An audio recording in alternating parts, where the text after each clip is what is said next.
Willie Nelson is not just a country music legend, he is a living monument to pain, resilience, and poetic rebellion. When he sang On the Road Again, it wasn't simply a tune about endless highways. It was the cry of a wandering soul, the testimony of a man who had walked through storms, and the heartbeat of someone who never allowed himself to stand still. That song became an anthem for drifters, dreamers, and weary spirits who still carried hope. But behind that warm melody lies a very different story, a darker, heavier truth, where Willie faced losses so immense they could have broken any man. For more than 7 decades, he endured betrayal, collapse, and unspeakable grief, and yet, he never surrendered. Instead, he turned every scar into a song, every silence into an anthem, and every heartbreak into verses that stitched themselves into the hearts of millions. Now, at 92, while most would retreat into rest, Willie still carries himself forward. He keeps walking through storms, wearing that calm smile that hides burdens only he understands. And perhaps the final chapters of his journey may reveal something even more powerful than the triumphs of his past, a haunting testament to why Willie Nelson does not just live to sing, but sings to live. Behind the glow of applause and the warmth of his music lies a man who has carried storms greater than most could ever imagine. For over 70 years, Willie Nelson has stood unshaken, even when betrayal pierced his trust, when collapse threatened to erase his career, and when loss tore holes too deep for time to mend. Where others might have drowned in silence, he rose up and transformed that silence into sound. Sounds that carried sorrow, but also resilience, stitched into melodies that traveled across generations. Willie did not merely survive. He reshaped the very meaning of survival. He turned disgrace into dignity, transforming moments of humiliation into lessons carved in verse. He turned silence into anthems, filling the void left by absence with songs that refused to fade. He turned grief into grace, proving that pain, when lifted into song, could become something larger than the man himself, something eternal. Now, at 92 years old, he is still moving forward when most men would have already stepped away. Each time he walks onto a stage, he does so with a quiet strength that cannot be measured, and with a fire inside him that refuses to go out. Yet behind that calm smile the world adores, there is a weight carried in silence, a heaviness that few could truly understand. In these twilight years, his journey holds truths that are perhaps more haunting, more revealing, and more profound than anything he has ever sung. And so, when the music begins and his voice rises once more, it is not only a performance, it is a testimony, a reminder that even after decades of storms, Willie Nelson still stands, still sings, still endures. Long before the world ever knew him as a legend, before the gravel in his voice became a sound recognized across generations, Willie Nelson was simply a forgotten child in the dust of Abbott, Texas. He was born in 1933, but his life carried the weight of abandonment almost from the very beginning. His mother vanished first, leaving no note, no farewell, just absence that echoed louder than words ever could. His father, fragile and broken in his own way, remarried and drifted away too, leaving Willie and his sister Bobby behind like unfinished stories. The 2 children were placed in the care of their grandparents, poor but determined to provide what comfort they could. These grandparents were not wealthy people, but their hearts held a gentleness that softened the blow of abandonment, even if it could never erase it. It wasn't a childhood of abundance, it was a childhood of survival. Every meal, every day of shelter, was won through effort and sacrifice. Willie grew up knowing that nothing was guaranteed, not love, not presence, not even tomorrow. His grandfather, a blacksmith hardened by years of toil, became his first real anchor. He was the man who placed a guitar in the boy's tiny hands, unknowingly giving Willie the one lifeline that would carry him through decades of storms. That simple act, the weight of wood and string against small fingers, became the spark of something greater than either of them could imagine. But life, as it often had with Willie, took that gift away too soon. At the tender age of 6, pneumonia claimed his grandfather's life, The boy who had already lost parents to absence now lost his hero to death. It wasn't just grief, it was devastation. That single loss shattered what little sense of security he had left. In his memoir, Willie would later write with aching clarity, "Our separation from mother and daddy seemed worse than a death because they were still out there in the world. But they weren't with me and Bobby like they were supposed to be. For a child, to know your parents are alive but uninterested in being with you is a wound that never quite heals. It is a loneliness deeper than silence, a rejection sharper than words." And so, even before his voice ever reached a microphone, Willie Nelson carried inside him a storm of abandonment, one that would shape every note he would one day sing. The pain of abandonment did not fade with time, it grew sharper as Willie began to understand just how cruel the absence of love could be. Most children cry when their parents leave for work or travel, knowing deep down that they will return. Willie and Bobby cried for parents who were alive somewhere in the world, but who had chosen not to return.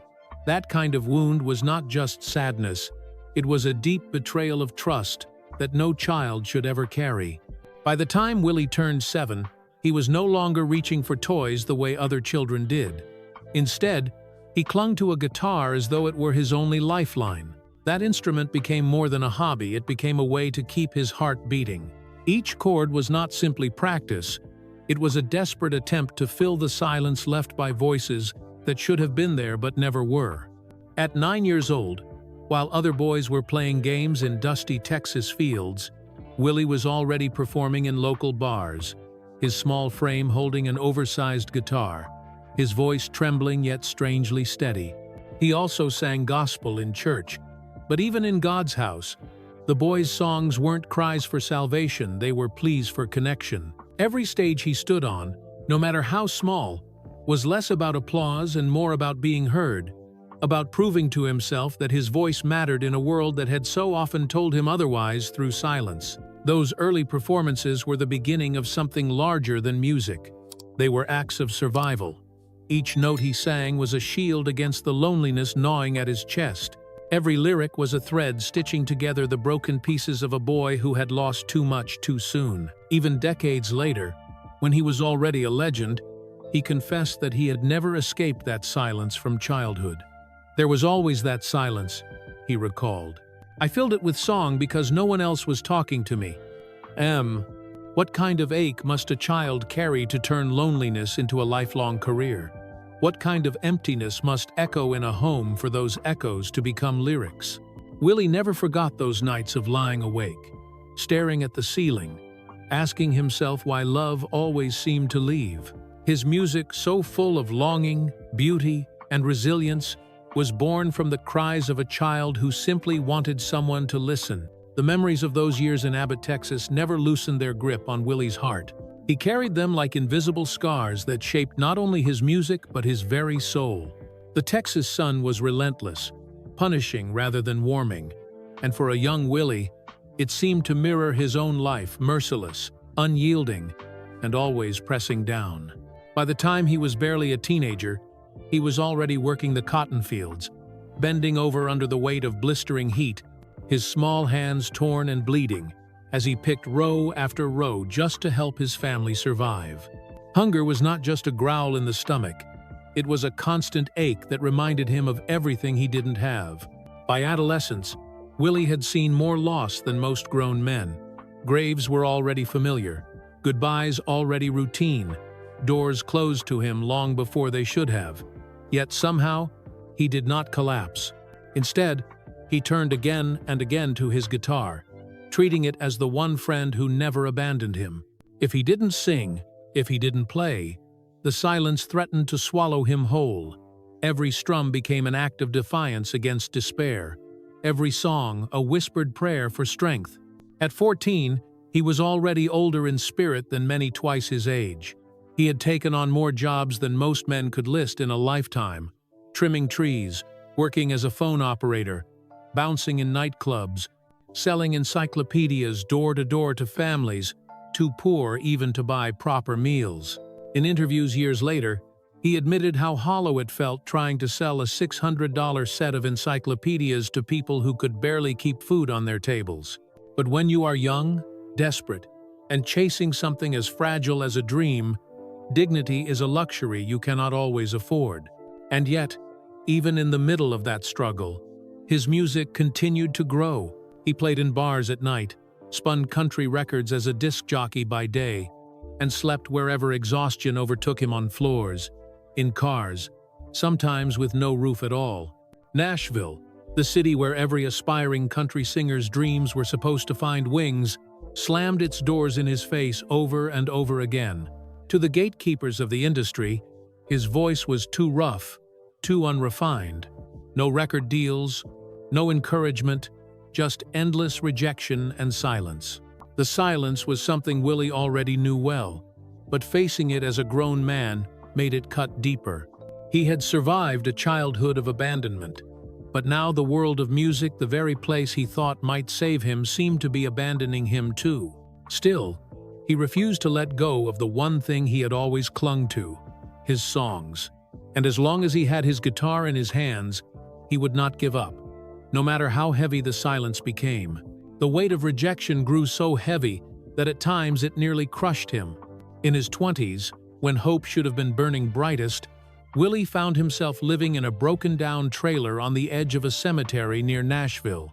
Surrounded by silence, loss, and his own growing despair, he drank just to dull the ache, just to sleep through the endless nights where no one seemed to care whether he lived or died.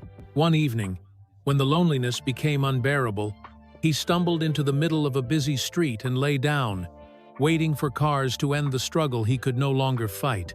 But even in that moment of surrender, life treated him with the same indifference it always had. Cars swerved around him, headlights cutting through the dark, but none stopped. Not one driver noticed the broken man lying on the pavement. Willie later confessed that he wasn't sure what he felt: relief that it hadn't ended, or disappointment that it had not. All he knew was that he eventually rose, walked back to the bar, and had another drink. It was not a story of triumph. It was not a moment of glory.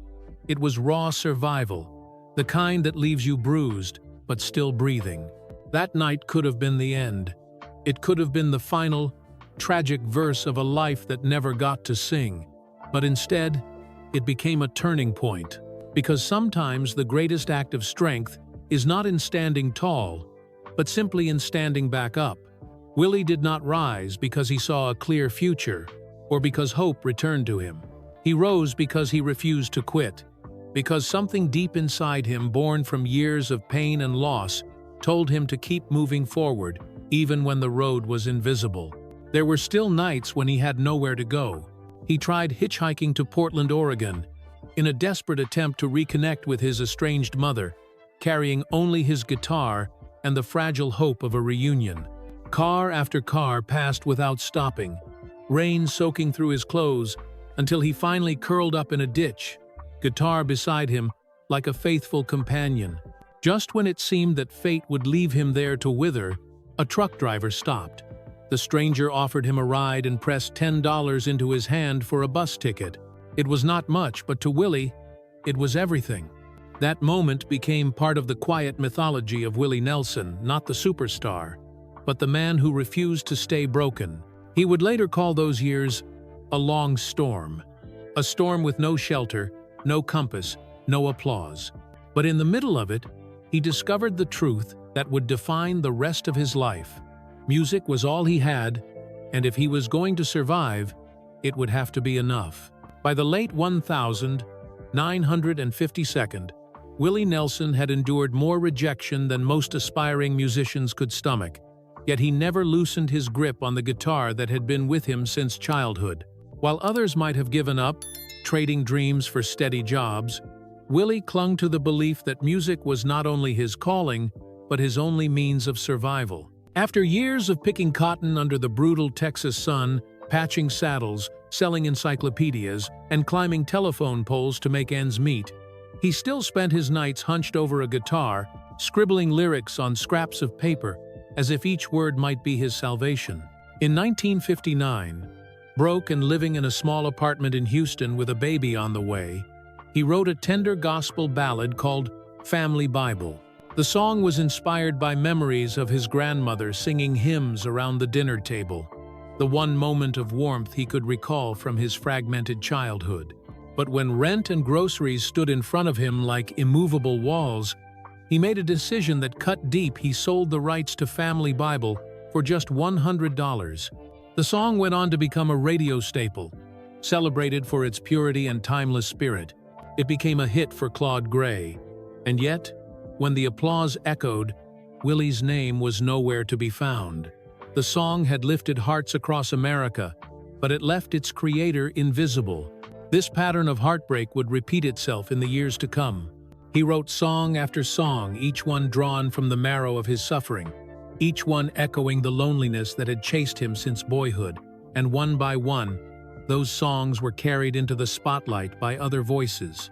Crazy, a haunting ballad soaked in longing, was immortalized by Patsy Cline and became one of the most played jukebox songs of all time. Funny How Time Slips Away found a home with Billy Walker. Pretty Paper was brought to life by Roy Orbison.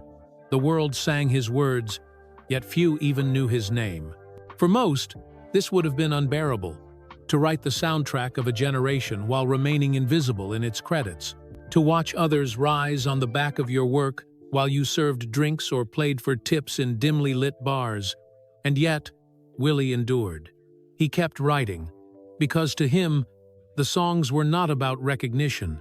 They were the only way to process the ache inside him, the only language he knew to translate grief into something that could be shared.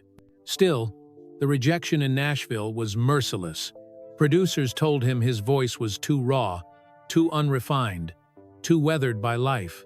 They wanted polish, rhinestones, and predictable radio hooks. Willie gave them honesty, grit, and a face that wore every mile it had traveled. They couldn't hear the soul in the gravel, and so they dismissed him. But the man who had once cried as a boy for parents who never returned was not about to let another silence erase him. He kept going, one song at a time, waiting for the world to finally listen. By the early 1972nd, after years of giving his heart to Nashville only to be told again and again that he didn't belong, Willie Nelson faced a moment that could have ended everything. Record executives dismissed him, insisting that his rough voice, his unconventional looks, and his refusal to fit the mold would never sell records. Critics treated him like an afterthought, a songwriter whose only value was in feeding hits to other singers. And when RCA finally dropped him, it felt as though the last door in Nashville had slammed shut for good. To make matters worse, tragedy struck at home. His beloved ranch in Ridgetop, Tennessee, a place where he had poured his soul and built a fragile sense of stability, went up in flames. Everything he had worked to create, the memories, the roots, the hope, was reduced to ashes. It was more than the loss of property.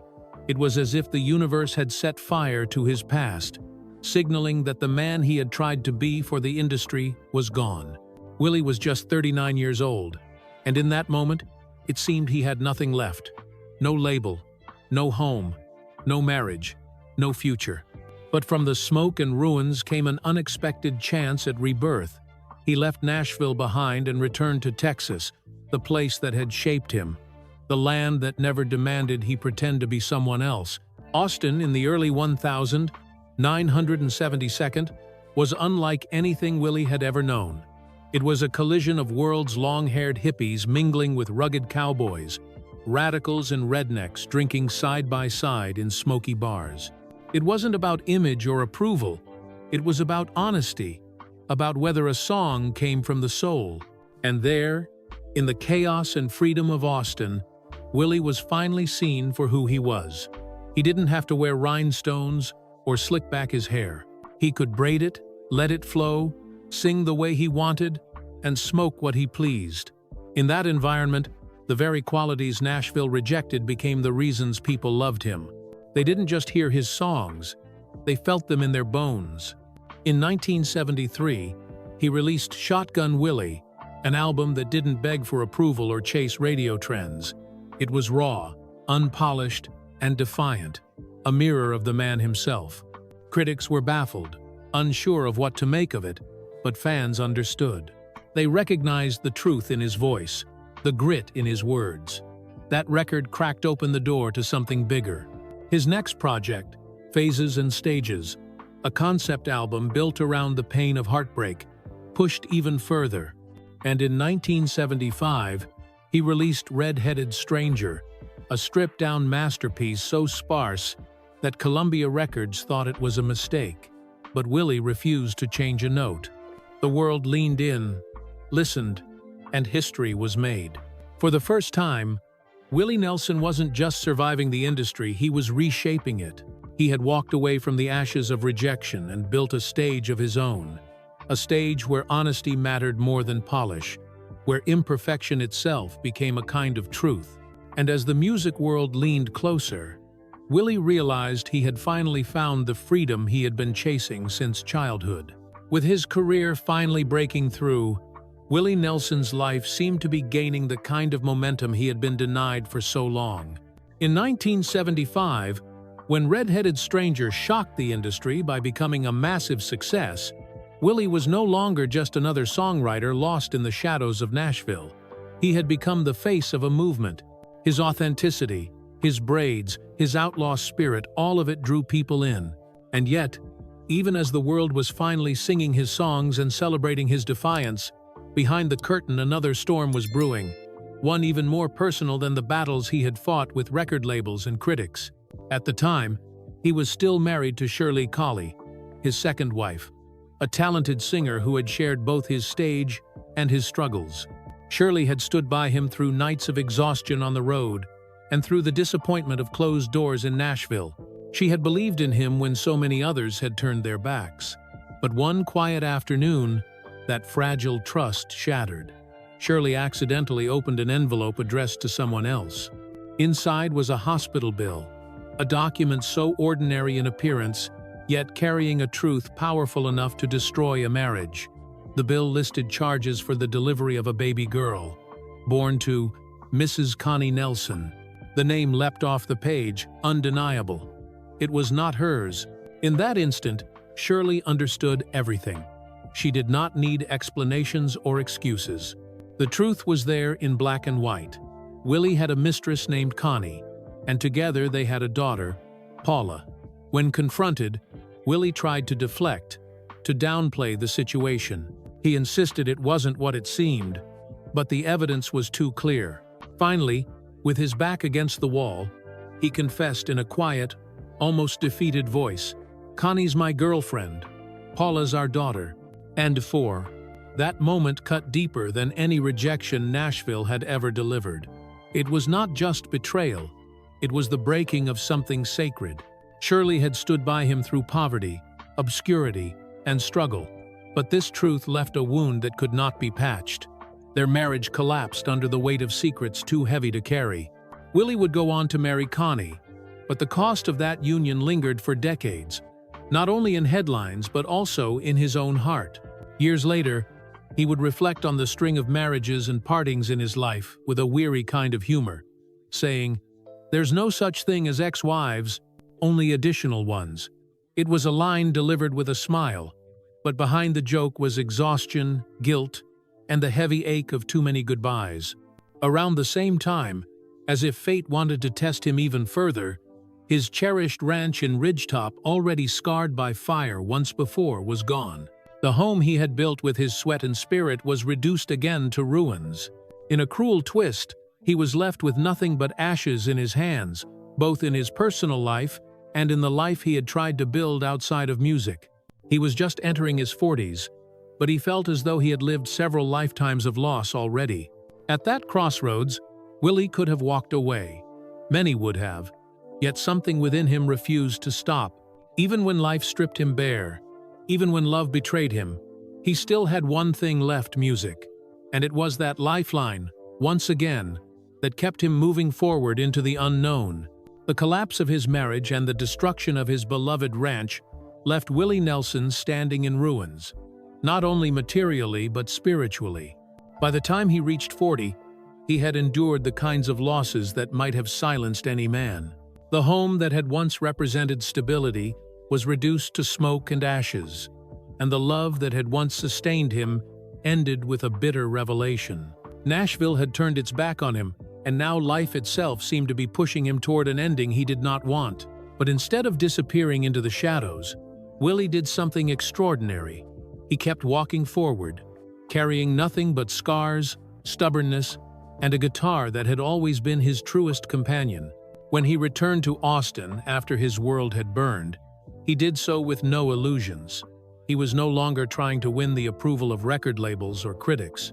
What he found in Texas was something far rarer than success freedom. Austin, in the 1972nd, was alive with chaos and creativity. Cowboys and hippies drank side by side. Radical thinkers and small-town dreamers shared space in smoky honky-tonks. And no one cared about polished images or chart predictions.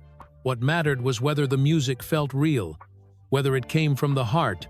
And in that messy, unfiltered world, Willie's voice, gravelly, weathered, unapologetic, was finally heard for what it was: truth. In 1973, he released Shotgun Willie, a defiant album that bore the scars of his struggles. It was sharp and unpolished, a declaration that he would no longer bend to fit anyone else's mold. Critics didn't know how to categorize it, but fans immediately felt its raw honesty. That record cracked open the surface, but it was only the beginning. His follow-up, Phases and Stages, was a heartbreak concept album so brutally intimate it felt like pages torn straight from his soul. Then, in 1975, came Red-Headed Stranger. Sparse, ghostly, and haunting, the album was unlike anything country radio had ever embraced. Executives thought it was a mistake, but Willie stood firm, refusing to change a note. Against all odds, the world leaned in to listen, and the record became a landmark. That same year, his alliance with Waylon Jennings, Jesse Coulter, and Tom Paul Glaser birthed Wanted, The Outlaws, the first country album ever to go platinum. For the first time in history, country music's misfits, outsiders, and rebels had a voice that wasn't just tolerated but celebrated. Willie, once considered too strange, too raw, too unmarketable, had become the face of a revolution. He wasn't chasing stardom anymore. He was building a movement, one that declared there was space for imperfection, for truth, for those who refused to be erased. But while the music world finally embraced him, Willie himself was still living in the shadow of his personal storms. Every success carried the weight of his past failures. Every cheer from the crowd was accompanied by the memory of silence from those who had abandoned him. Outwardly, he was becoming an icon, the very embodiment of outlaw country. Inwardly, he was still a man wrestling with the scars of betrayal, the sting of loss, and the haunting sense that peace was always just beyond his reach. Just as Willie Nelson was finally beginning to taste the freedom he had been denied for so long, the storm clouds in his personal life grew darker and heavier. Fame had not come without cost. Behind the applause and the platinum records, his private world was unraveling in ways even music could not conceal. The scandal of his affair and the collapse of his marriage to Shirley Colley lingered in headlines, a reminder that success on stage could not shield him from the failures at home. And though he tried to carry on with strength, the truth weighed on him. He had hurt those who once loved him most, and the guilt would follow him for years. Willie once admitted that in the aftermath of the affair, there was a moment when he nearly walked away from music altogether.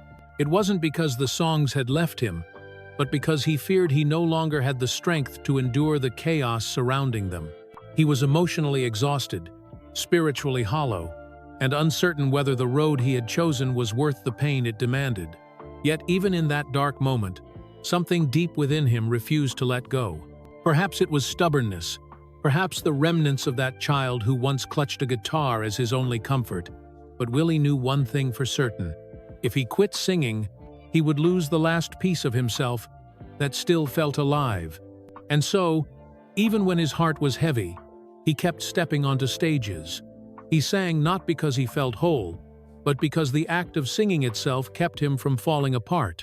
Audiences saw a performer, a charismatic outlaw who looked untouchable, but what they did not see was the man bleeding quietly behind the music. The truth was that every lyric carried his confessions, Every note held his regrets.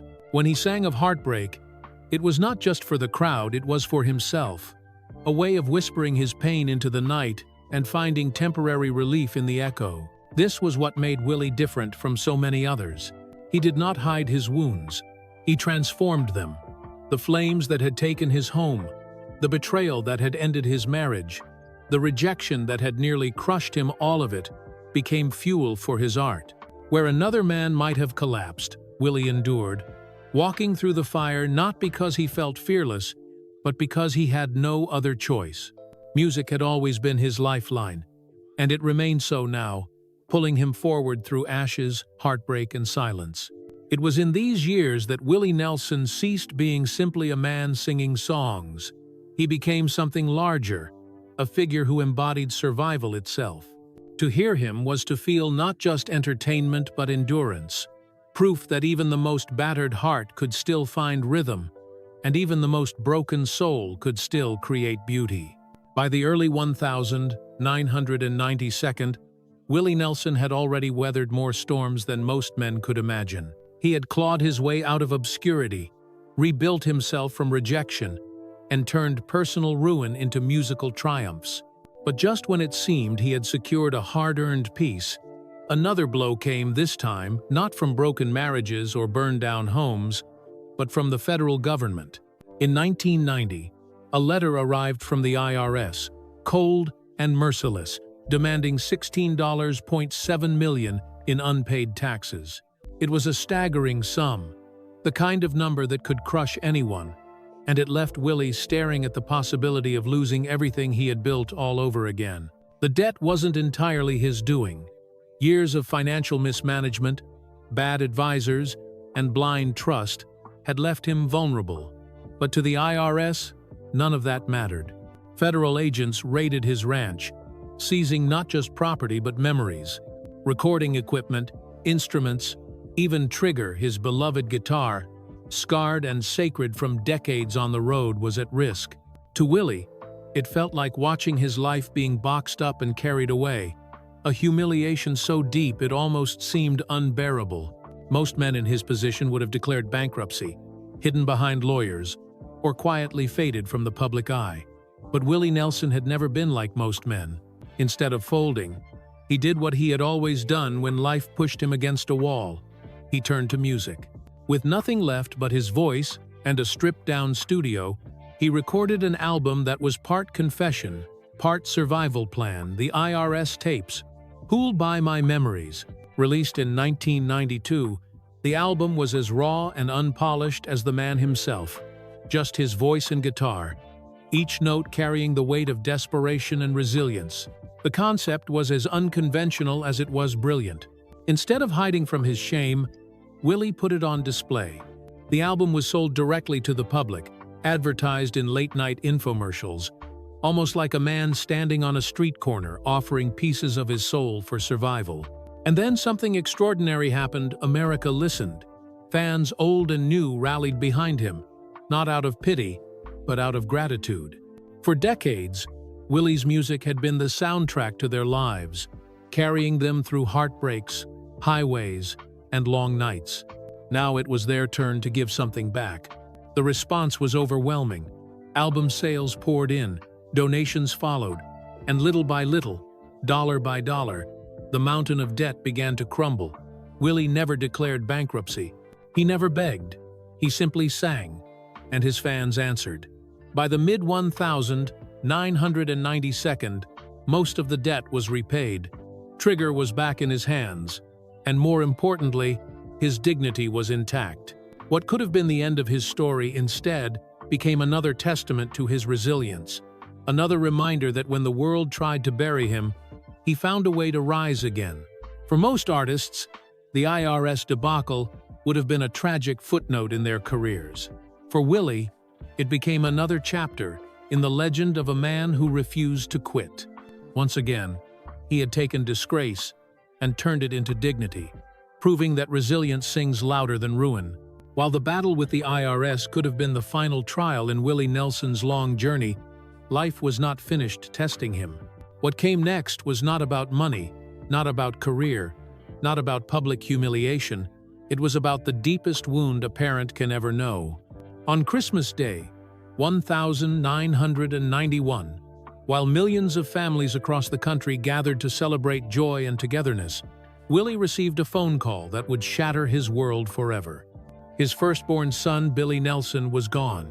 Willie had been working on a gospel album, pouring his own struggles and hopes into music just as his father had always done. But behind the music, a quiet storm had been raging inside him, one that no one could fully calm. For Willie, the news was unbearable. In later years, he would say, with a simplicity that carried more devastation than any lyric, "I've never experienced anything so devastating in my life."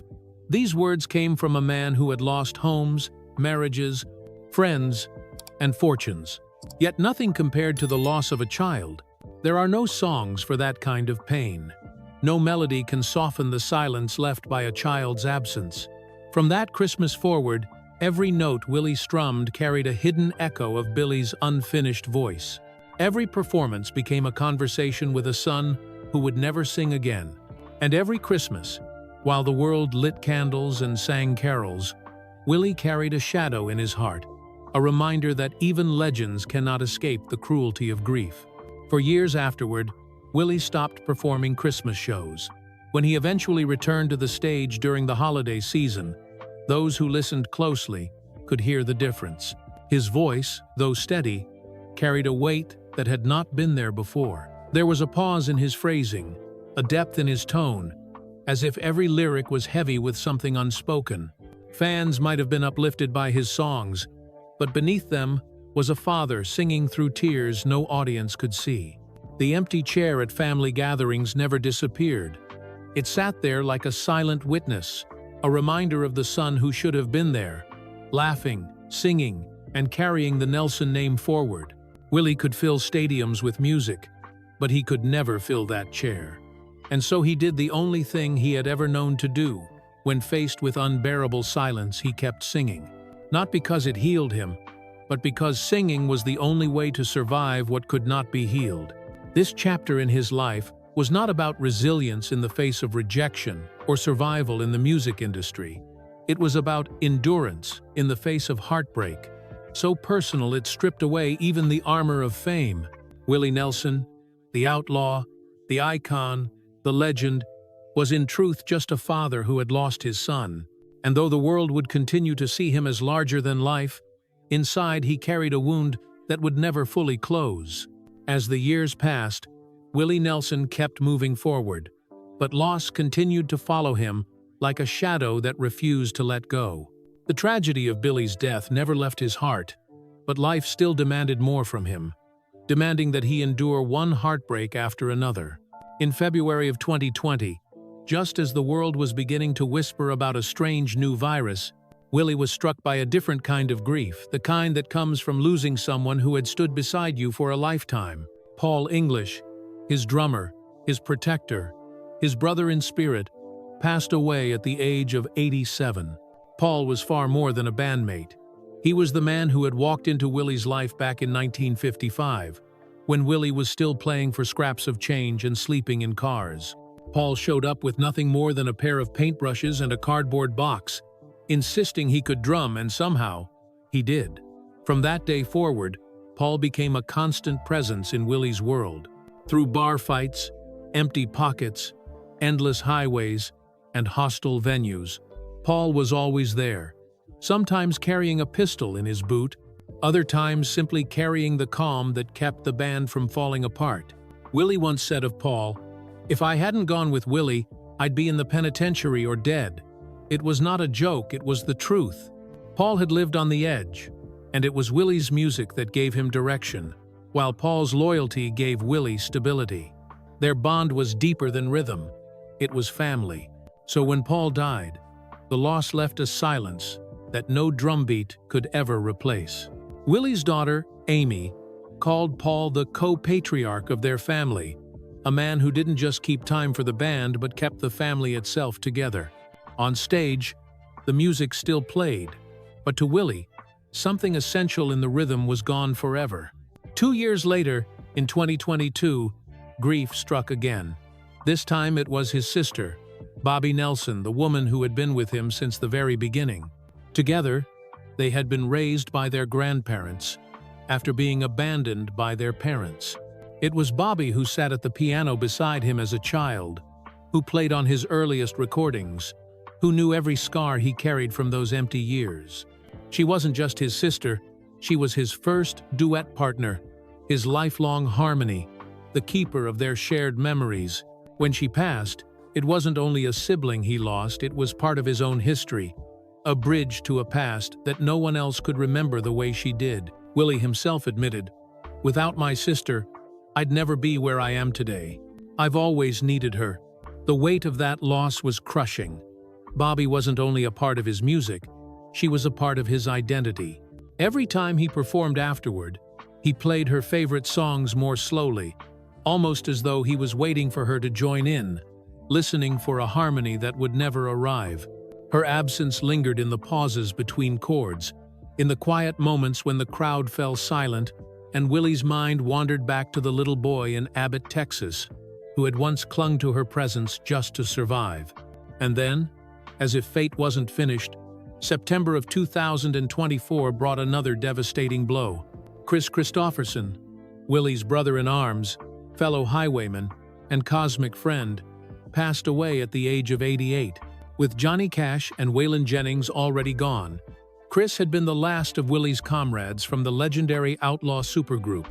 Their friendship was more than professional, it was a communion of souls. Kris was the Harvard graduate who had once swept floors to get his songs heard, and Willie was the Texan drifter who had turned pain into poetry. Together, they had forged a bond that transcended music. When Kris passed, Willie said simply, "He left a lot of fantastic songs around for the rest of us to sing. I hated to lose him." It was a quiet admission of something much larger, the loneliness of being the last one left. With Johnny, Waylon, and now Kris gone, Willie became the final highwayman, carrying not just his own stories but theirs too. To the world, he still wore his braids and his calm smile, but behind his eyes was the weight of decades of friendship, laughter, rebellion, and loss.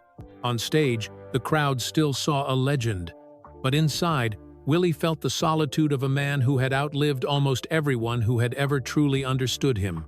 He was no longer just performing songs, he was carrying the ghosts of his companions, keeping their voices alive through his own.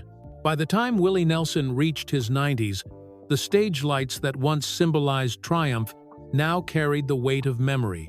Every time he picked up his guitar, he was no longer just playing for the fans in front of him, he was playing for the ones who could no longer stand beside him. The empty spaces left by his son Billy, his sister Bobby, his drummer Paul English, and his brother-in-arms Kris Kristofferson became invisible companions, shadows that followed him into every performance. The crowd might see only a smiling legend, but Willie knew he was standing in the middle of a graveyard of memories. His resilience, however, was not about denial. Willie never pretended those losses hadn't carved deep wounds into him. Instead, he did what he had always done. He turned grief into music. He refused to let silence consume him, even though silence had been his most persistent companion since childhood. Each time he strummed trigger, his battered and beloved guitar, it was more than music, it was conversation. Every note was a dialogue with ghosts, every lyric a whispered prayer to those who had gone before him.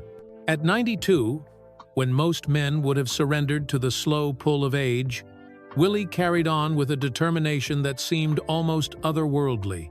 His body had grown lean, his steps slower, but his eyes still held that mischievous gleam, that twinkle of humor and defiance that time could not erase. His voice, though thinner, carried even more weight, because now each song was infused with decades of endurance. To hear him sing was to hear a life lived in full, the triumphs, the betrayals, the heartbreaks, and the quiet joys.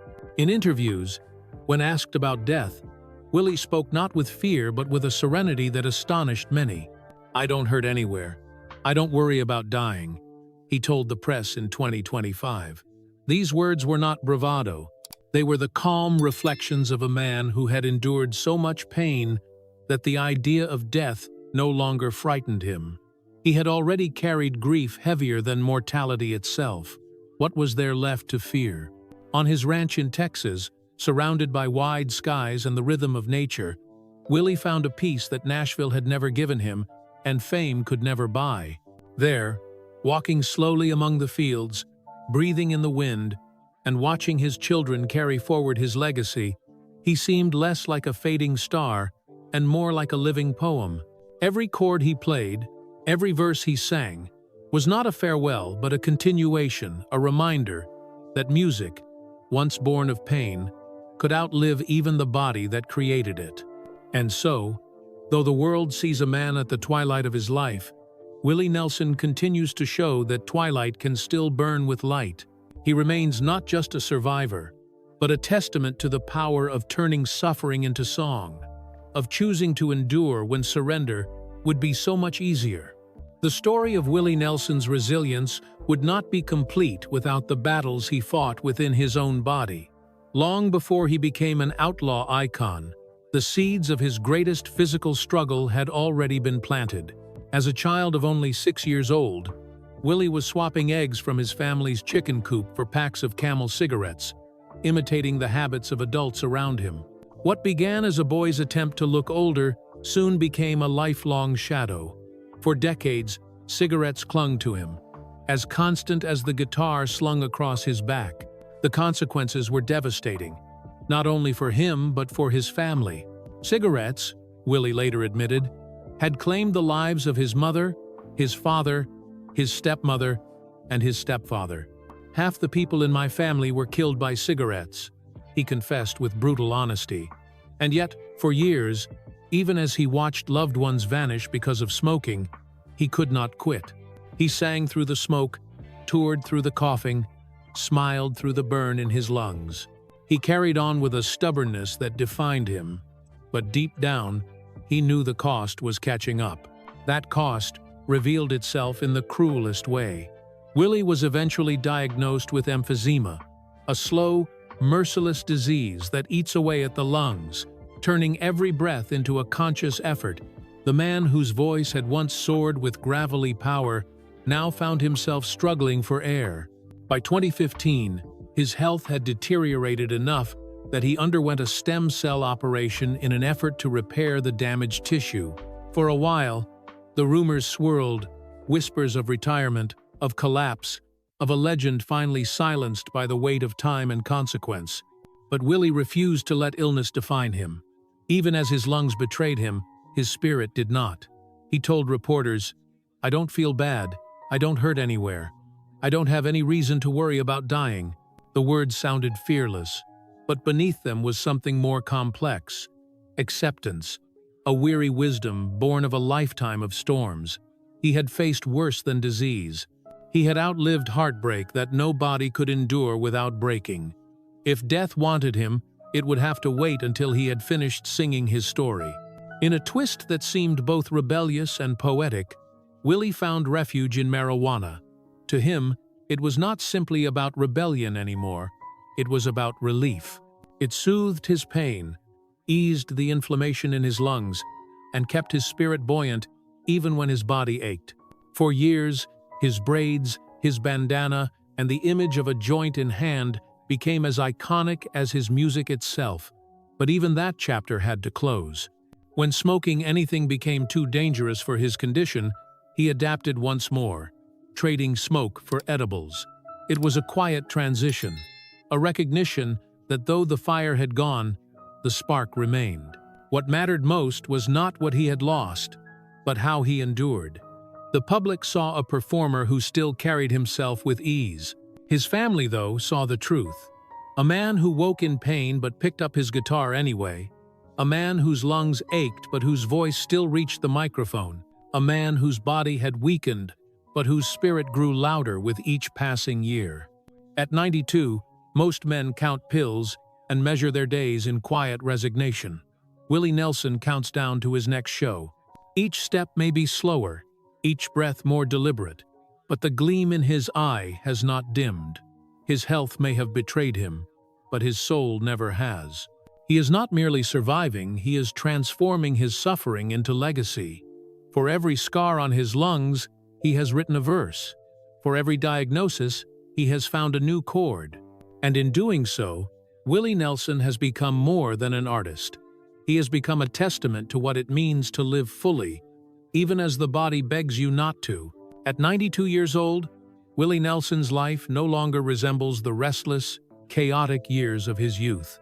Instead, it has transformed into something almost poetic, a balance between reflection and creation, between silence and song. Far from fading into obscurity, Willie has carved out a peaceful rhythm in his final act, one that feels less like retirement and more like a continuation of the music that has always defined him. His refuge is a sprawling ranch near Spicewood, Texas, tucked away in the quiet embrace of open skies and rolling fields. The land, valued at over $3 million, is not an extravagant fortress of wealth but a sanctuary filled with memory and history. Here, the wind hums through the trees like the strings of his guitar, and the open fields echo with the same freedom that first drew him back to Texas in the 1972nd. Inside his home, walls are lined with mementos from decades on the road: photographs, awards, posters, and, of course, Trigger, his battered guitar that has survived fires, raids, and countless stages. But what matters most to him now is not the memorabilia or even the wealth he has quietly rebuilt after losing everything to the IRS.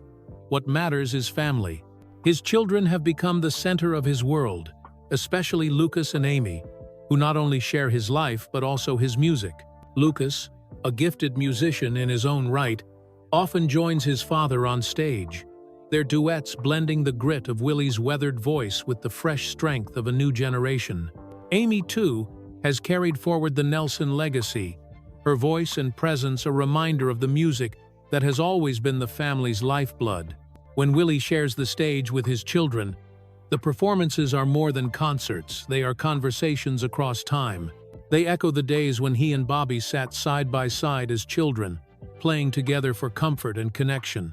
Only now, instead of abandonment and uncertainty, these family harmonies are born of love and continuity.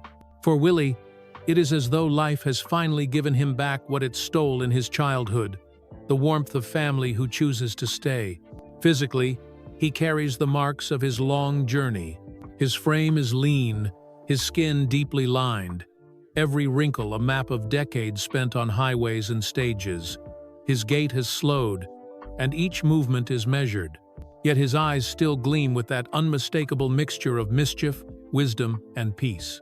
Though once a heavy smoker and longtime symbol of marijuana culture, he has long since adapted, giving up tobacco entirely and turning to edibles to ease the aches of age.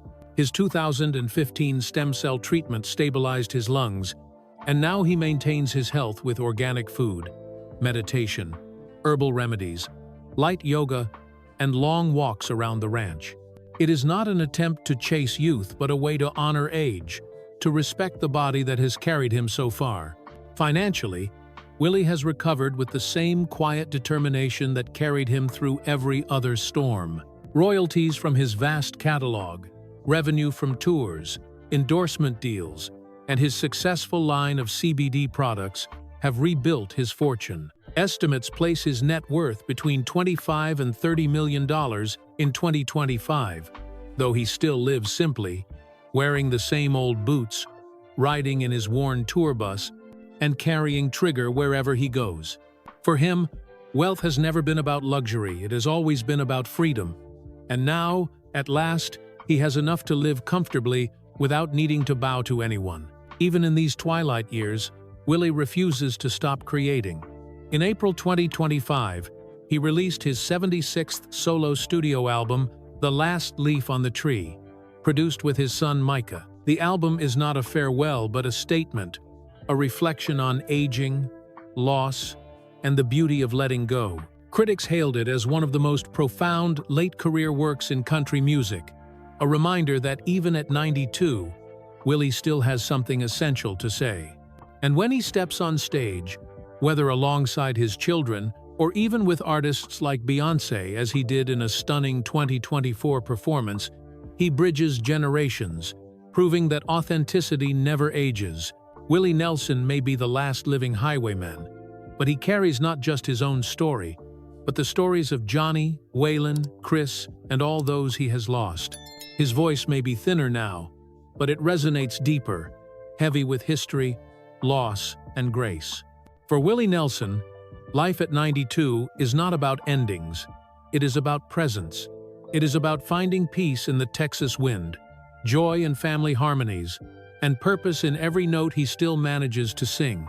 He no longer fights time, he welcomes it, letting every chord remind the world that some hearts never stop beating, and some voices never go silent. In these twilight years, Willie Nelson carries himself with a serenity that can only be born from decades of storms weathered and survived. Though the weight of time is written into his body, his spirit remains untamed. Friends and family describe him as a man who wakes with aches, but still reaches for his guitar before the day begins. To him, music is not just a profession or even a passion, it is oxygen. It is the thread that has held his life together through every abandonment, every betrayal, every tragedy. And even now, as the years stretch into their final chapters, he continues to breathe through song. His presence on stage is quieter than it once was, but it is no less powerful. Fans no longer come expecting the wild outlaw fire of his younger years. They come to witness something even rarer, the embodiment of endurance. When Willie steps under the lights, guitar trigger in hand, there is a hush that falls over the crowd, a recognition that they are not simply watching a performance, but experiencing living history. Each note carries the weight of 92 years. Each lyric is a prayer whispered through time, and each silence between words seems to echo with the voices of those he has lost. The release of The Last Leaf on the Tree in 2025 reinforced this truth. The album is not just another entry in his legendary catalog. It is a meditation on mortality, love, and acceptance. The songs speak of aging not as decline, but as transformation. They acknowledge the sorrow of loss, but also the grace of letting go. Critics praised it as one of the most profound works of his career, and fans embraced it not just as music but as wisdom. Willie did not write it as a goodbye, he wrote it as a continuation, a reminder that art does not stop when the body grows frail. Financially secure, surrounded by family, and at peace with his legacy, Willie has also prepared for the inevitable with the same quiet dignity that has defined his later years. Though he has not made a public announcement, those close to him confirm that he has carefully arranged his estate, ensuring that his children inherit not only his fortune, but the deeper inheritance of his music, his words, and his spirit. To them, and to his fans, this is his true legacy, not the wealth he rebuilt after losing everything, but the songs he turned from scars, the lessons born from his battles, and the resilience that became his signature. Even now, Willie finds joy in the simplest things, walking the fields of his ranch, sharing meals with his children, strumming familiar chords under the Texas sky. He laughs easily, often with a mischievous twinkle that has never left his eyes. He is no longer the restless outlaw chasing recognition. He is a man who has nothing left to prove, only stories left to tell. And he tells them in the same way he always has, through song, through humor, through a quiet smile that reminds everyone who sees him that survival can be beautiful. Willie Nelson's story, even at 92, is not finished. Every performance, every interview, every new song is another verse in the ballad of a man who has spent his life transforming pain into poetry. To witness him today is to witness proof that resilience does not fade with age, it deepens. And as long as there is breath in his body, there will be music. Because for Willie, music has never been about career or fame. It has always been about survival, about connection, about endurance. To understand Willie Nelson at 92 is to see a man who has woven survival into art so seamlessly that the two can no longer be separated.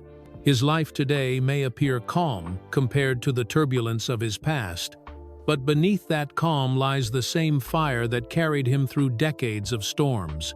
Each morning on his Texas ranch begins with a routine that is both simple and sacred. He eats organic food, stretches his lean frame with light yoga, breathes slowly through meditation, and walks the land he has fought so hard to keep. These daily rituals are not luxuries, they are disciplines, reminders that his body is fragile, but his spirit is still willing. Inside his home, the atmosphere is warm but heavy with memory. Rooms are filled with photographs of old friends, many of whom are gone, and awards that remind him of battles fought and won.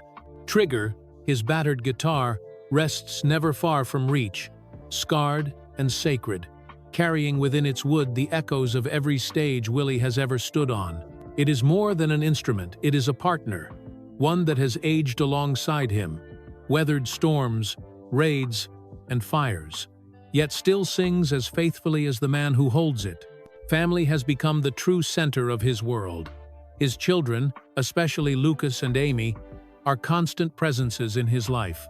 Lucas often tours with him, their duets a bridge between generations, the father's gravelly voice blending with the son's steady tone, creating a harmony that feels both timeless and new. Amy, too, carries forward his legacy, her performances a continuation of the Nelson tradition. To Willie, these moments are more than concerts, they are acts of redemption. Proof that where his own childhood had been stripped of love and stability, he has managed to give his children something different: presence, connection, continuity. Financially, Willie has achieved what once seemed impossible. After the devastation of the IRS scandal, he has rebuilt a fortune estimated between $25 and $30 million. His wealth comes from royalties, touring, real estate, and his successful CBD product line, Willie's Remedy.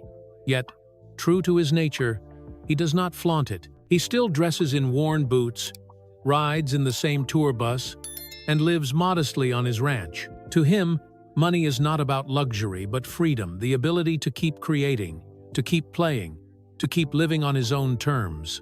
But perhaps his greatest accomplishment in these years is not financial recovery or critical acclaim. It is the peace he has found in facing mortality without fear. Willie speaks of death with the same calm honesty he applies to music. "I don't hurt anywhere. I don't worry about dying," he has said. These are not the words of a man in denial. They are the words of someone who has carried grief heavier than death itself. He has buried his son, his sister, his closest friends. He has seen fires take his homes and betrayals shatter his marriages. What, then, is there left to fear? Death, to him, is not an enemy but a passage, a final verse in a song already rich with meaning. Even so, he continues to give. In April 2025, his 76th solo studio album, The Last Leaf on the Tree, was released to critical acclaim. The record is not a farewell but a meditation on age and resilience, a reminder that even the oldest tree can still bear fruit. Even the frailest body can still hold music. Performing those songs alongside his son Micah, Willie showed the world that creativity has no expiration date, that the soul of a true artist does not dim with time. When he stepped on stage in October 2024 with Beyoncé in Texas, the world saw not just a collaboration between two icons, but a cultural bridge, a moment where past and present, outlaw country and modern pop, stood side by side. It was proof that Willie Nelson's authenticity transcends genre, age, and generation. He is more than a musician. He is a thread in the fabric of American culture, binding together voices across time. To see him now is to see a man who has transformed a lifetime of pain into a legacy of grace. He no longer sings to survive. He sings to remember, to honor, to pass on.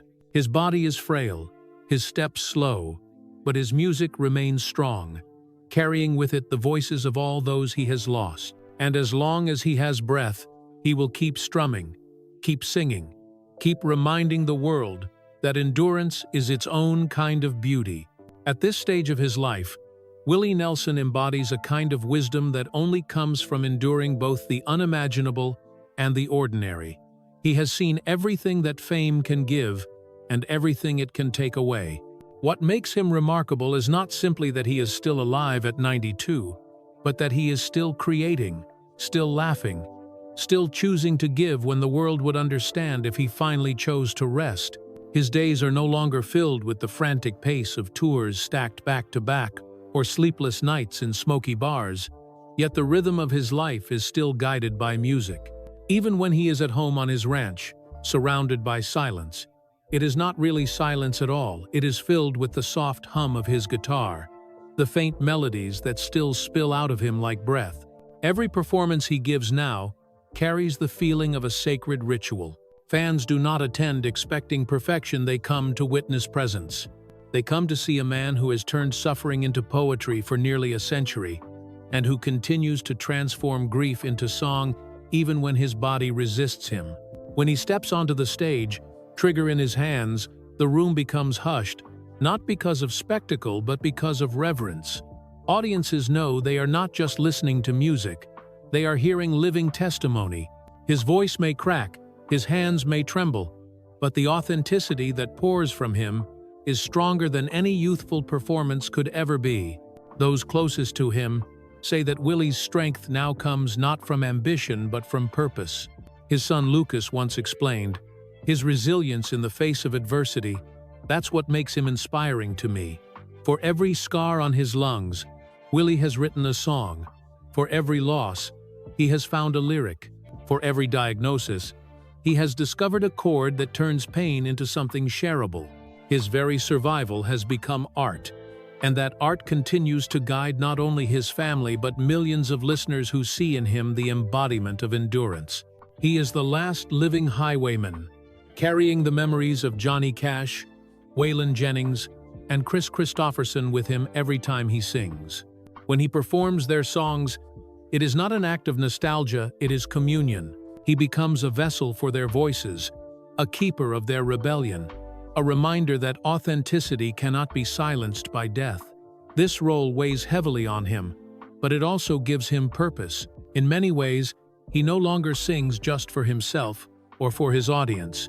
He sings for those who are gone, keeping them alive in every note. What sets Willie apart in these years is the way he has embraced age.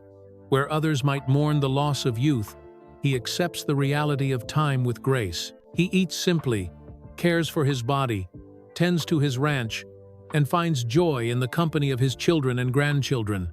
He does not resist aging. He honors it, treating each year as a verse in a song that is still being written. His life has become a long poem, one in which suffering and peace exist side by side, where laughter is always tinged with memory, and where every moment feels both fragile and eternal. When asked about death, Willie does not flinch. He does not disguise his answer with bravado or false optimism. Instead, he smiles gently and says, "I don't worry about dying." These words are not meant to shock, they are simply the truth of a man who has already faced every kind of death except his own.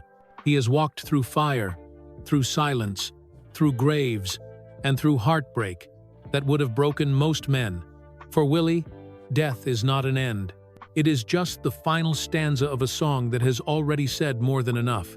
And so, he continues. He still tours, still records, still shares his voice with anyone willing to listen. He still sits under Texas skies at night, laughing with friends, strumming softly, letting the music rise into the air like smoke. His story is not one of endings but of endurance. For as long as he can hold a guitar, there will be a song. And as long as there is a song, Willie Nelson will never truly be silent. Even now, as the years stack higher than most could dream of reaching, Willie Nelson carries himself with a remarkable balance of humility and legend. He is fully aware that he has lived long enough to see his contemporaries fade away, long enough to bury friends, siblings, and even a child. Yet he does not wear this as a crown of sorrow. Instead, he wears it like a quiet responsibility to keep their memories alive, to sing their stories along with his own. Every time he steps onto a stage, it is no longer just Willie performing. It is Johnny, Waylon, Chris, Bobby, Paul, and Billy, breathing through him, their voices living on in the gravel of his own. At 92, there is a gentle rhythm to his days. When he wakes in the morning, he does not rush. He takes his coffee slowly, watches the Texas sun rise over his land, and walks the same fields that once seemed to belong only to hardship, but now represent peace.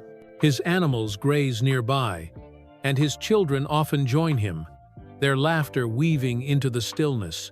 These simple scenes, mundane to anyone else, hold a richness for Willie, who has known the ache of emptiness and silence for far too long. The ranch has become not just a home but a symbol, proof that life, no matter how battered, can find balance again. His health remains fragile, yet his determination continues to shock those around him. While others his age measure their days in medications and doctor's visits, Willie measures his in melodies. His schedule may be lighter than before, but he still tours, still records, still insists on carrying Trigger into the spotlight.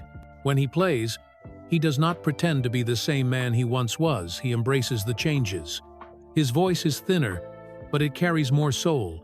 His body is slower, but it moves with the weight of experience. Every imperfection has become part of the performance, turning each concert into something closer to a prayer than a show. And his audience understands this. When people buy tickets to see Willie Nelson today, they are not buying a polished spectacle or a flawless act. They are buying the chance to stand in the presence of resilience. To hear a man who has turned nearly a century of pain into beauty, they know that each song may be one of the last, and that makes every note feel sacred. The applause at the end of his performances is not just for the music, but for the life behind it. The battles fought, the storms endured, the grace that still shines through. Financial security, critical acclaim, and worldwide recognition mean little to him now, compared to the simple joy of creating. His latest work, The Last Leaf on the Tree, is perhaps his most intimate reflection yet, a late-life meditation that critics hail as one of the finest albums of his career. To release such a record at his age is not just impressive, it is miraculous. Proof that creativity does not fade with age but deepens, becoming richer with every scar carried. The title itself speaks volumes. He sees himself as that final leaf, still clinging to the branch, weathered but not fallen. And in many ways, that is Willie Nelson's legacy. He is the last man standing, the final outlaw of a generation that rewrote the rules of music and lived without apology. His braids, his bandana, his weathered smile, all of it has become timeless symbols of rebellion and truth. Yet for those who know him, the image matters less than the essence. A man who refused to be silenced, who refused to quit, who turned abandonment into song, disgrace into dignity, and grief into grace. Even now, as twilight deepens around him, he proves that life is not about avoiding pain but about transforming it. Willie Nelson is not just surviving old age, he is teaching the world how to endure with honesty, humor, and heart. And as long as his hands can strum, the music will not stop, because for him, to stop singing would be to stop living. To see Willie Nelson today is to understand that a man can be both fragile and unbreakable at the same time. His body has surrendered to age, his shoulders rounded, his steps slower, his breath sometimes heavy. Yet the spirit inside him has only grown louder, like a flame that refuses to be extinguished even as the wind howls. What makes him remarkable is not that he has escaped suffering, he has endured more of it than most men could bear, but that he continues to transform it into music that reaches across generations. Every song he sings now feels like a eulogy wrapped in melody, a whispered conversation with ghosts who once stood beside him. When he strums the opening notes of On the Road Again, the crowd hears a beloved anthem. Willie, however, hears the laughter of old friends who once played those chords with him, memories of smoke-filled bars and long highways where the music was their only compass. When he sings Always on My Mind, the audience feels nostalgia, but Willie feels the sting of every apology he could never fully give, every love lost along the way. His music has always been personal, but in these final years, it has become something even deeper, an archive of grief, love, and resilience carved into song.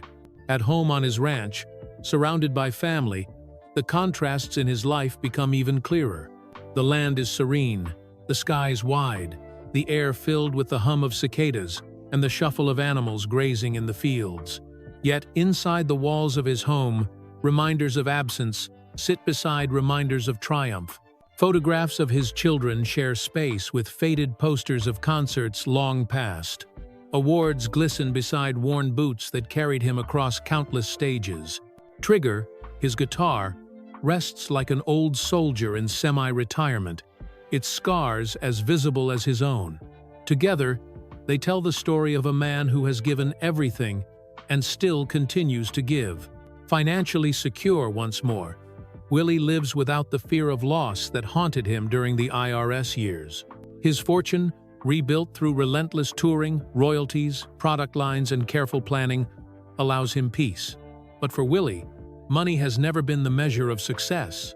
Freedom has always been the true currency of his life. The freedom to write what he feels, to perform when he chooses, to share the stage with his children, instead of executives dictating his image. That freedom, hard-won and nearly lost more than once, is what he now treasures most. The public sees a legend who still walks into the spotlight. His family sees something else, a man who wakes each day in pain yet never complains, a father whose body has weakened but whose laughter still fills the room, a soul who has chosen again and again to endure. To his son Lucas, his father's resilience is not only an inspiration but a guide. For every scar on his lungs, there's a verse he's written in its place. For Willie, resilience has never been about invincibility. It has been about refusing to let pain be the final word. And perhaps that is why, even now, Willie Nelson still tours, still records, still creates. Each performance is not simply entertainment, it is survival, a way of showing the world that as long as breath remains, music remains too. He is not just an old man clinging to the past. He is a living reminder that even the most battered life can still produce beauty, that endurance itself is a form of grace. As twilight deepens, he does not retreat into silence. Instead, he sings louder than ever, not in volume but in meaning. For Willie Nelson, every song has become both a farewell and a beginning, proof that though time may one day take his body, it can never silence his voice.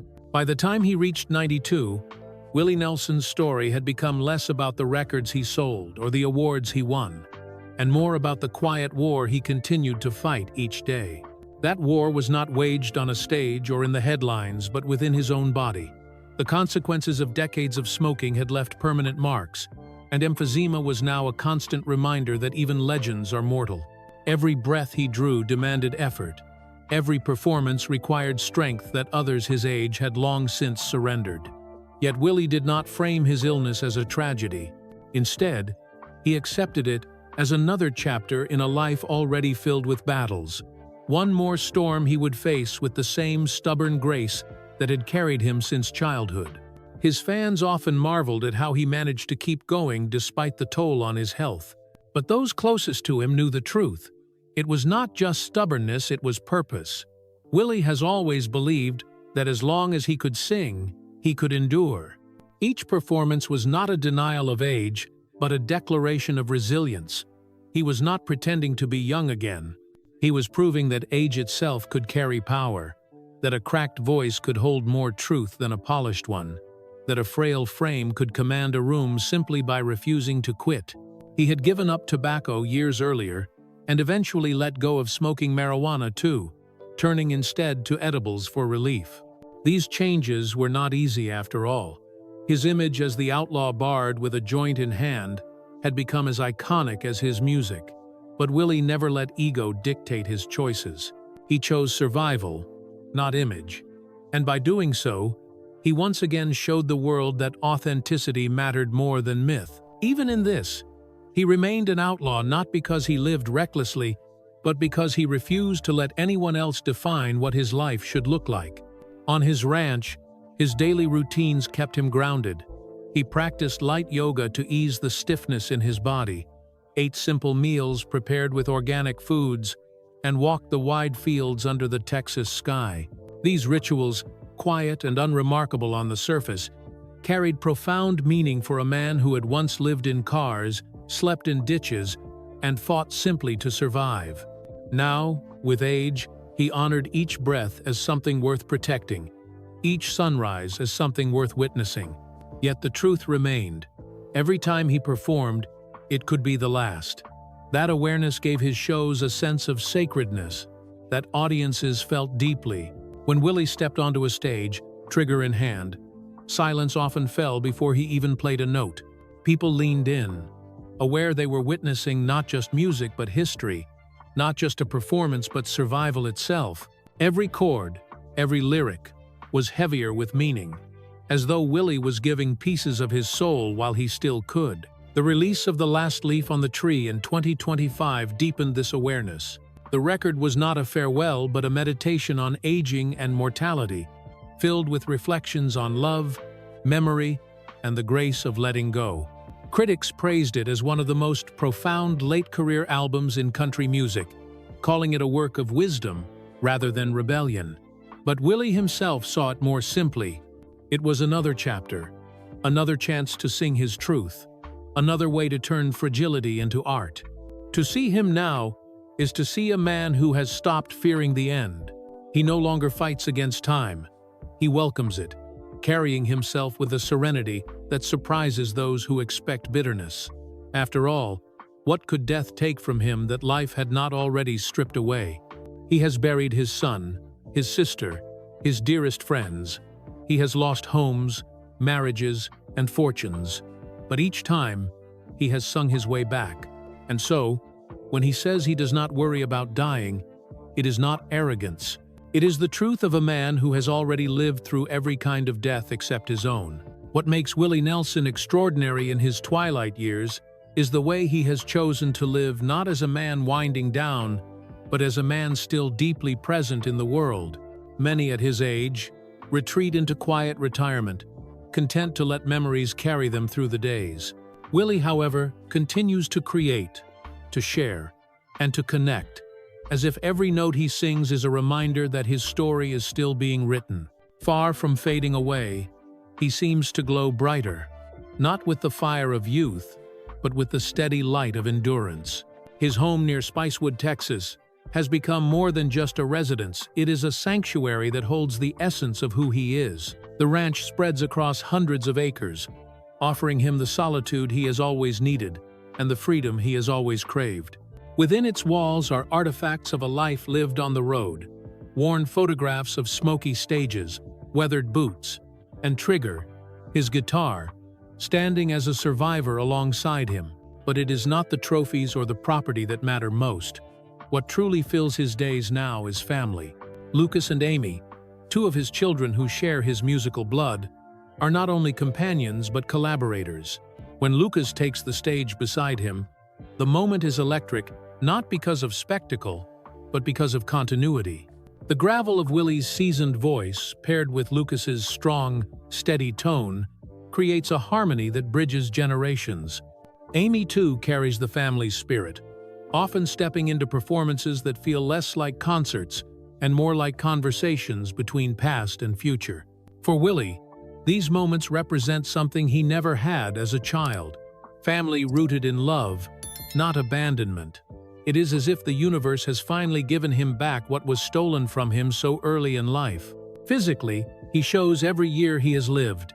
His shoulders slump, his frame is thin, his face deeply lined. Yet these signs of age carry their own beauty, because behind them is a man who never pretended to be anything other than what he was. Even now, when he picks up his guitar and sings, the years fall away, replaced by a timeless truth that no wrinkle can erase. His voice may crack, his breath may be shorter, but the weight of his words has only grown stronger. Financially, Willie no longer worries about survival the way he once did. After clawing his way out of debt in the 1992nd, he has built a stable fortune once again, estimated in the tens of millions. Yet, unlike so many who flaunt their wealth, Willie remains humble. He still dresses in old boots, still rides in his beat-up tour bus, and still treats his money not as a symbol of status but as a tool for freedom. To him, wealth is only valuable if it allows him to keep doing what he loves: making music, supporting his family, and living life on his own terms. And then there is the music, still flowing even now.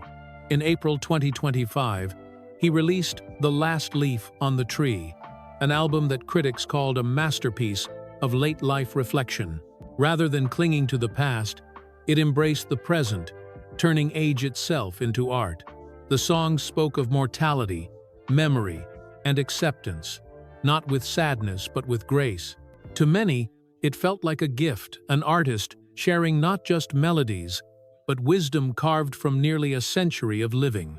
When Willie stepped on stage in October 2024 with Beyoncé, it wasn't just a collaboration, it was a cultural bridge, a merging of generations, genres, and spirits. The sight of a 91-year-old outlaw standing beside one of the most powerful voices of modern music was a reminder that authenticity never ages. It was proof that Willie Nelson still mattered, not as a relic of the past, but as a voice deeply relevant to the present. To see him now is to witness more than a musician. It is to witness a man who has turned a lifetime of hardship into beauty, who has learned to welcome time instead of fighting it, who has shown that endurance itself can be a form of grace. Willie Nelson is not just surviving his 90s, he is redefining what it means to live them. As Willie Nelson moves deeper into his 90s, his life feels less like a story of music alone and more like a testament to human endurance. Each year that passes is another reminder that he is outliving nearly everyone who once shared his stage, his struggles, and even his family. Yet instead of allowing loss to swallow him, he continues to walk forward, carrying both grief and gratitude in equal measure. The deaths around him have been relentless. Friends like Waylon Jennings and Merle Haggard are long gone. His beloved sister Bobby, who had been his anchor at the piano for decades, passed in 2022, leaving a silence on stage that no one else could fill. His son Billy's suicide in 1991 remains the deepest wound of all, one that never healed but instead became a scar he wears in every song about sorrow. Willie does not speak of these tragedies often, but those who listen closely know he sings of them constantly. Each lyric carries echoes of voices that will never sing again, and every performance becomes a kind of communion with ghosts. What makes Willie remarkable is not that he has avoided pain, but that he has turned pain into purpose. Rather than shutting down after each loss, he has kept playing, kept recording, kept living as though survival itself is an act of defiance. In many ways, his music is no longer about entertaining others, it is about staying alive. To stop singing would be to surrender, and Willie has never been a man who surrenders. His connection with his audience has deepened in these later years. Fans do not come to his shows expecting flawless performances, they come to witness truth. When he stands under the lights, his hair still braided, his guitar still worn, the crowd feels the weight of history. They are not just hearing songs, they are hearing the story of a man who has refused to be broken, even when the world gave him every reason to fall apart. Younger artists stand in awe, not because of his fame, but because of the way he has carried himself with humility, humor, and a stubborn refusal to quit. Beyond the music, Willie has also devoted his energy to causes that matter deeply to him.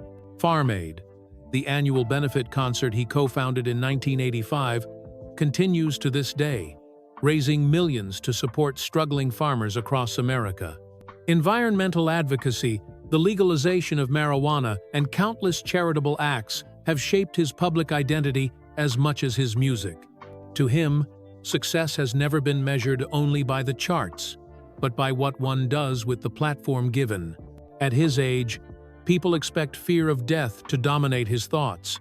Yet Willie seems freer than ever. He has said many times that when his time comes, he will be ready, because he has already made peace with the idea. In his words, death is just another part of the journey, not an enemy to fight. That serenity is what makes him so magnetic. Even now he carries no bitterness, no desperation to hold on to youth, no denial of reality. Instead, he faces the end with the same calm courage that carried him through fire, loss, and betrayal. The truth is that Willie Nelson is no longer just a man.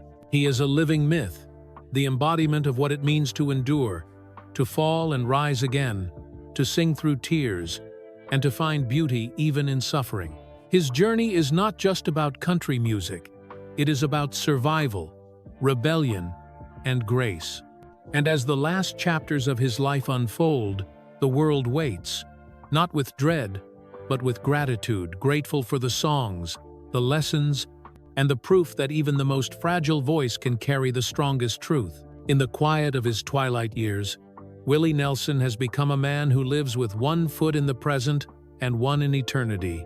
Each day feels like a borrowed gift, yet he treats it with the same natural ease that has defined his entire life. For those who see him now, sitting on the porch of his Texas ranch with Trigger across his lap, the sight is almost sacred, a living monument to resilience, tenderness, and truth. What makes Willie's later years so powerful is the way they redefine the idea of aging. Instead of retreating into irrelevance, he has embraced age as a creative force. His cracked voice carries more weight now than it ever did in his youth, precisely because it bears the texture of time. His slowing pace has not weakened his artistry.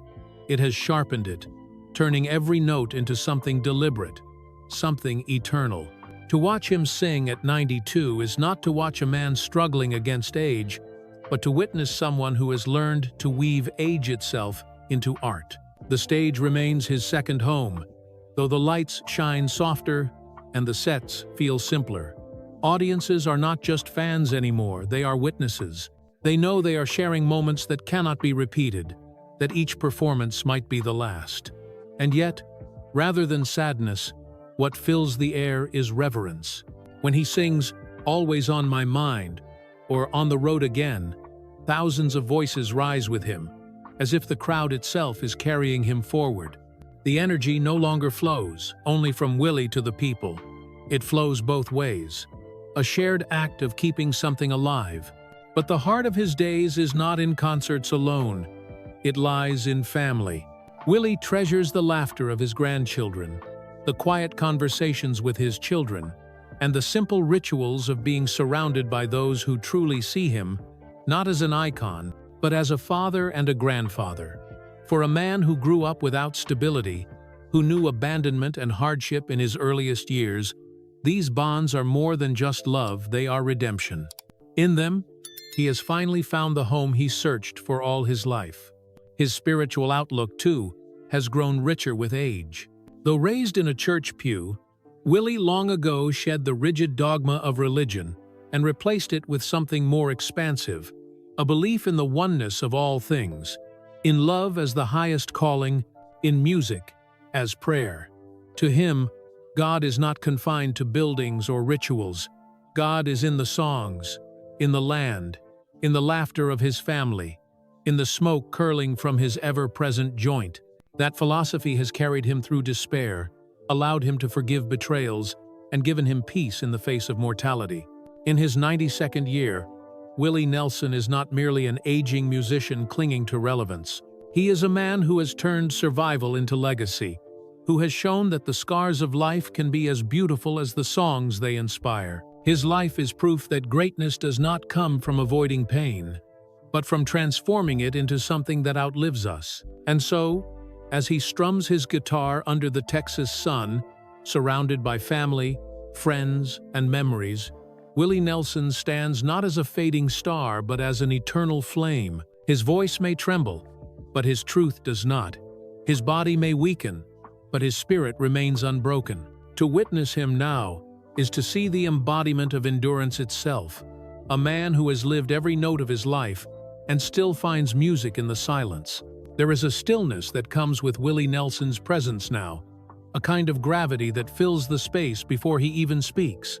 At 92, he carries with him the echoes of a century, the Great Depression of his childhood, the golden era of country music, the counterculture revolutions of the 62nd and 72nd, the heartbreaks and scandals that nearly ruined him, and the triumphs that resurrected him. He is not just a man of music anymore. He is living history, and when he speaks, people lean closer, as though every word might vanish if they don't hold on to it tightly. In these years, His legacy has become inseparable from his philosophy. Willie does not lecture. He tells stories. Stories about growing up with nothing but a battered guitar and a dream, about playing in smoky honky-tonks where nobody cared who you were, about the endless highways and endless nights, when music was both salvation and curse. These stories aren't polished or rehearsed. They are raw, full of laughter, loss, and the quiet wisdom of someone who has lived long enough to see everything twice. For those who listen, they are lessons wrapped in memory, maps of survival drawn in his soft Texan drawl. His music, too, has taken on a deeper intimacy. In the past, he sang to the world, but now it feels as though he sings directly to you. Each song is a conversation, each lyric a hand reaching across generations. Younger artists marvel at how effortlessly he bridges time, how a man who was once outlaw, rebel, and renegade can now stand as a grandfather figure, offering comfort without losing an ounce of edge. Willie does not compromise who he is to be loved. He is loved because he never compromised. And yet, even with all the weight of history on his shoulders, there remains a lightness in him. He laughs easily, often at himself. He jokes about old age, about death, about the absurdity of life. That humor, sharp but never cruel, is part of his armor, a way of softening the blows that life continues to throw. It is what makes him approachable, what makes fans feel as though they are not just admiring an untouchable legend, but sitting with a neighbor who just happens to have lived 1,000 lives. When asked about his fears, Willie rarely speaks of death. He speaks instead of time, how quickly it runs, how precious it is, how foolish people are to waste it on hate, anger, or regret. For him, the greatest wealth is not money or fame, but the ability to love, to forgive, to find beauty in simple things. That is the gospel he has preached all his life, not from pulpits or stages, but from the worn wood of Trigger, from the quiet of back porches, from the truth carved into every line of his face. In this chapter of his life, Willie Nelson has become more than a star, more than a survivor. He is a guide, a reminder that brokenness can still be beautiful, that aging can still be powerful, and that life, no matter how painful, is always worth singing about. As Willie Nelson moved deeper into his 90s, his life began to resemble the very songs he had written decades earlier, haunting, tender, and eternal. Each day on his ranch carried the rhythm of a ballad, mornings filled with the quiet strum of Trigger, afternoons shaded by oak trees where he sat watching the horizon, and evenings spent surrounded by family, laughter, and stories. For a man who had once chased the chaos of the road, there was a kind of poetry in finding peace in stillness. The world, however, did not leave him alone. Fans still came from every corner, making pilgrimages to see him perform, knowing that any concert could be their last chance. His voice, thinner but more soulful, held audiences spellbound, because people weren't just listening to songs, they were listening to history sung by the man who had lived it. Younger artists like Casey Musgraves, Chris Stapleton, and countless others came to share the stage with him, their reverence unmistakable. Standing beside Willie wasn't just collaboration, it was initiation, a passing of the torch from one generation to the next. What made these late performances so powerful was the way Willie treated them. He no longer sang to prove himself or to chase glory. He sang because he loved it, because it was the only way he knew to stay alive in spirit. Even as his body slowed, his music never did. His songs became blessings, each performance a prayer for the audience, for his family, and for himself. And the audience gave that love back tenfold, lifting him higher with every cheer, every standing ovation.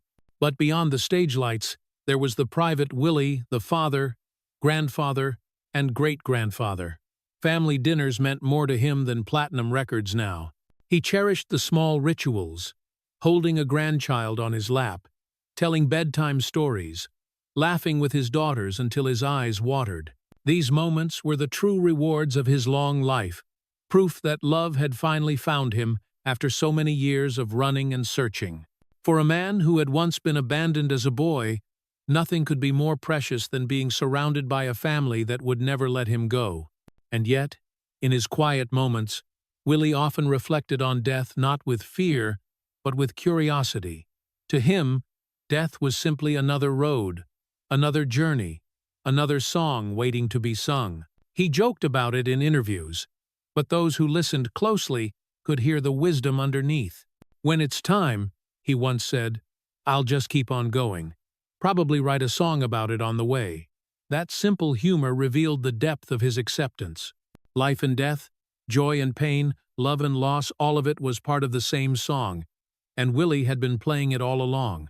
At 92, Willie Nelson was no longer just a country music legend. He was the embodiment of endurance, proof that a broken beginning can still lead to a beautiful ending. His story was not about avoiding scars, but about wearing them with pride, transforming them into verses that would outlive him. And so, even as time pressed against him, he remained unshaken, still singing, still smiling, still alive in every way that mattered.